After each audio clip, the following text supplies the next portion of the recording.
Assalamualaikum warahmatullahi wabarakatuh. Kami dari kelompok 10 mata kuliah Manajemen Kompensasi yang diampu oleh Ibu Mardi Astuti SEMM KPSDMC 2018 STIE PGRI Dewantara Jombang akan mempresentasikan hasil diskusi kelompok kami mengenai pembayaran insentif. Berikut adalah anggota kelompok 10. Perkenalkan, saya Kristinoviana Suyitno, NIM 1861103. Perkenalkan, nama saya Bagasnanda Kirana, NIM 1861202. Saya Nurul Hasanatin Muwahidah, NIM 1861108. Saya Puput Fitria Dinata, NIM 1861112. Yang akan kita bahas kali ini yaitu tentang pengertian insentif, prinsip pemberian insentif, tujuan pemberian insentif, jenis insentif kerja, bentuk-bentuk insentif, proses pemberian insentif, dan syarat pemberian insentif. 1. Insentif. Menurut H. Rahman Ranupandoyo dan Suat Husnan pada tahun 1984, insentif adalah pengupahan yang memberikan imbalan yang berbeda karena memang prestasi yang berbeda. Dua orang dengan jabatan yang sama dapat menerima insentif yang berbeda karena bergantung pada prestasi. Insentif adalah suatu bentuk dorongan finansial kepada karyawan sebagai balas jasa perusahaan kepada karyawan atas prestasi karyawan tersebut. Insentif merupakan sejumlah uang yang ditambahkan pada upah dasar yang diberikan perusahaan kepada karyawan menurut Peraturan Pemerintah atau PP Nomor 45 Tahun 2008 tentang pedoman pemberian insentif dan penanaman modal di daerah. Yang kedua, prinsip pemberian insentif. Pada dasarnya, pemberian insentif senantiasa dihubungkan dengan balas jasa atas prestasi ekstra yang melebihi suatu standar yang telah ditetapkan serta telah disetujui bersama. Insentif memberikan penghargaan dalam bentuk pendapatan ekstra untuk usaha ekstra yang dihasilkan. Prinsip pemberian insentif ini berhubungan dengan kinerja karyawan yang melampaui standar yang telah ditetapkan perusahaan. Atas kerja keras dan prestasi kerja tersebut, maka karyawan akan mendapatkan penghargaan bisa dalam bentuk uang, barang, dan lain-lain. Yang ketiga, ada tujuan pemberian insentif. Fungsi utama dari insentif adalah untuk memberikan tanggung jawab dan dorongan kepada karyawan. Insentif menjamin bahwa karyawan akan mengarahkan usahanya untuk mencapai tujuan organisasi. Yang pertama, bagi perusahaan, tujuan dari pelaksanaan insentif dalam perusahaan, khususnya dalam kegiatan produksi, adalah untuk meningkatkan produktivitas kerja karyawan dengan jalan mendorong atau merangsang agar karyawan semangat dalam bekerja. Yang kedua, bagi karyawan, standar prestasi dapat diukur secara kuantitatif. Standar prestasi di atas dapat digunakan sebagai dasar pemberian balas jasa yang diukur dalam bentuk uang. Karyawan harus lebih giat agar dapat menerima uang yang lebih besar. Poin yang keempat, jenis insentif kerja.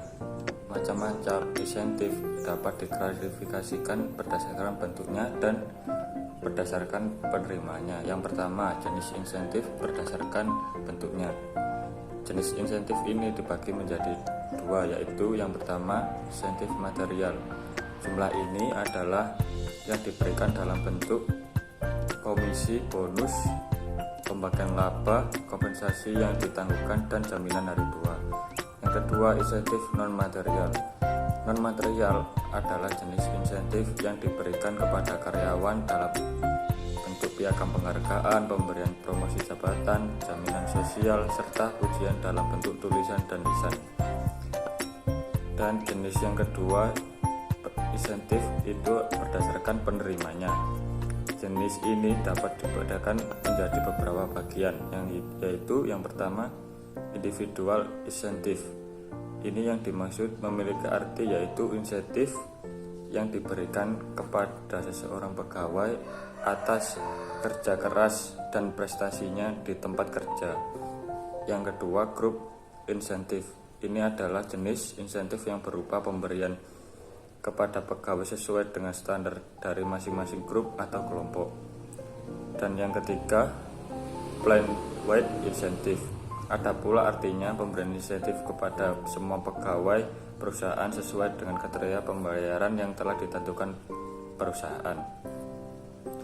Menurut Siagan sendiri, jenis insentif adalah sebagai berikut.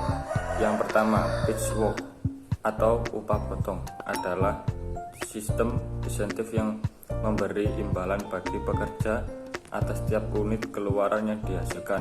Yang kedua, production bonus atau bonus produksi adalah insentif yang dibayarkan kepada pekerja yang melebihi sasaran keluaran atau output yang ditetapkan.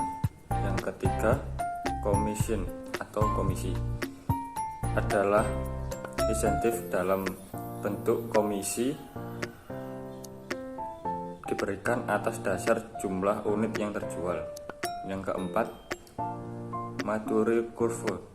Bentuk insentif ini kurva kematangan diberikan untuk mengakomodasikan para pekerja yang memiliki kinerja tinggi, dilihat dari aspek produktivitas atau pekerja yang sudah berpengalaman. Yang kelima, merit raise adalah kenaikan gaji upah yang diberikan sesudah penilaian kinerja. Yang keenam, non monetary insentif. Insentif biasanya berarti uang, tetapi insentif bagi kinerja bisa juga diberikan dalam bentuk lain. Yang ketujuh, eksekutif insentif. Bentuk-bentuk insentif bagi eksekutif antara lain bonus uang tunai, stock options atau hak untuk membeli saham perusahaan 16 dengan harga tertentu di masa yang akan datang dalam periode waktu yang telah ditentukan. Bentuk-bentuk insentif. Seperti yang disebutkan pada pengertian insentif di atas, pemberian insentif dapat dilakukan dalam berbagai bentuk. Menurut ahli bisnis Cons, pemberian insentif bisa dalam bentuk uang, partisipasi, dan lingkungan kerja yang baik. Yang pertama yaitu insentif dalam bentuk uang. Pada umumnya, para pegawai atau pekerja lebih memilih menerima insentif dalam bentuk uang. Hal ini berdasarkan dengan realisasi kualitas kehidupan pegawai atau pekerja yang lebih baik dari sisi keuangan. Prestasi kerja yang baik akan mendukung kesempatan untuk mendapatkan insentif dari perusahaan. Dengan begitu, maka kebutuhan hidup pegawai tersebut akan terpenuhi dan menjadi lebih baik. Yang kedua adalah insentif berbentuk lingkungan kerja yang baik. Lingkungan kerja yang baik merupakan salah satu impian dari para pegawai atau pekerja. Alasannya, dengan lingkungan kerja yang baik, maka hal ini akan mendukung kenyamanan dalam bekerja dan peningkatan prestasi kerja. Yang ketiga adalah insentif kerja dalam bentuk partisipasi. Kesempatan untuk berpartisipasi dan berkomunikasi dengan petinggi di perusahaan bisa memberikan dorongan semangat kerja kepada para pekerja atau pegawai.